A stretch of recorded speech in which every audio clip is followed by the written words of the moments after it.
Duguan na naman ang piso at merkado ngayong araw. Nagsara sa panibagong all-time low ang piso. 61 pesos and 7.21 centavos ang palitan ngayon kada US dollar. April 28 nagsimulang sumampa sa 61 level ang palitan ng piso at dolyar at mula noon 10 araw nang nagsasara sa 61 level ang foreign exchange. Ayon sa ilang analyst, nagpahina sa piso ang pagmahal ulit ng krudo sa world market na dumagdag sa pangamba ng pagsipa muli ng inflation. Nakaapekto rin sa lokal na merkado ang mahinang piso.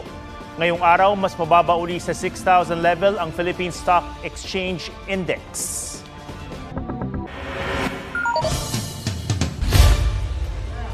Huli kam sa Zagreb, Croatia ang isang babaeng Croatian na pinagsusuntok ang isang turistang Pinoy.